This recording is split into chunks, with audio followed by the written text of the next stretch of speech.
সরকার গঠন করবে বিজয়ী দল, এটাই তো স্বাভাবিক।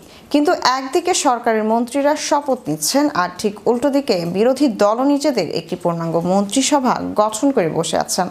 আর এটি হলো ছায়া মন্ত্রিসভা। কিন্তু কি এই ছায়া মন্ত্রিসভা, যা নিয়ে দেশ জুড়ে তোলপাড়? বিস্তারিত থাকছে টেক্সট রিপোর্টে।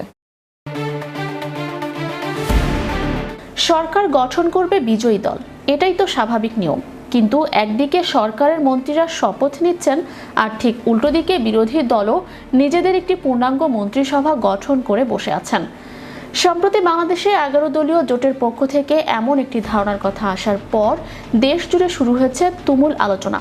কিন্তু প্রশ্ন হলো, এই ছায়া মন্ত্রী পরিষদ আসলে কি? এটি কি কেবলই নাম সর্বস্ব কোনো কমিটি, নাকি রাষ্ট্র পরিচালনায় সরকারকে চ্যালেঞ্জ জানানোর এক শক্তিশালী অস্ত্র? এই ব্যবস্থার গোড়াপতন হয়েছিল ব্রিটিশ রাজনীতিতে।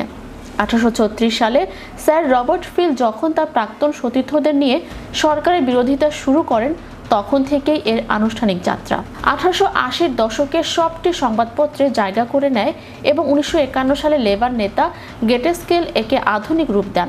বর্তমানে যুক্তরাজ্য, কানাডা, অস্ট্রেলিয়া ও নিউজিল্যান্ডের মতো দেশগুলোতে এটি একটি সুপ্রতিষ্ঠিত সংসদীয় রীতি। যুক্তরাজ্যে একে মহামান্যের অনুগত বিরোধী দলও বলা হয়। ছায়া মন্ত্রী পরিষদের মূল কাজ হলো বর্তমান সরকারের প্রতিটি মন্ত্রীর কাজের উপর ছায়ার মতো লেগে থাকা। ধরুন, বর্তমান সরকারের স্বরাষ্ট্রমন্ত্রী বিদেশ থেকে অস্ত্র কেনার সিদ্ধান্ত নিলেন, ঠিক তখনই ছায়া স্বরাষ্ট্রমন্ত্রী বিশ্লেষণ করে দেখবেন সে অস্ত্রের দাম ও মান ঠিক আছে কিনা। যদি কোনো দুর্নীতি বা অপপ্রচার হয়, তবে তারা বিকল্প প্রস্তাব নিয়ে জনগণের সামনে হাজির হবেন। এমনকি অনেক দেশের সরকার যখন বাজেট পেশ করে, ছায়া মন্ত্রিসভা তখন পাল্টা একটি বিকল্প বাজেট দিয়ে বুঝিয়ে দেয় যে তারা ক্ষমতায় থাকলে দেশ আরো কত ভালোভাবে পরিচালনা করতে পারত। বাংলাদেশের রাজনীতিতে এনসিপি বা জামায়াত ইসলামের মতো দলগুলোর যদি সরকার চালানোর অভিজ্ঞতা কম থাকে, তবে ছায়া মন্ত্রিসভা হতে পারে তাদের জন্য বড় একটি প্র্যাকটিস গ্রাউন্ড। বিশ্লেষকদের মতে, যদি আসলে একটি শক্তিশালী ছায়া ক্যাবিনেট গঠিত হয়, তবে সেটি নাগরিকদের জন্য আশীর্বাদ হতে পারে। এতে কোনো কারণে ইমার্জেন্সি পরিস্থিতিতে সরকারের পতন ঘটলে বিরোধী দল আগে থেকে প্রস্তুত থাকবে দেশ পরিচালনার জন্য।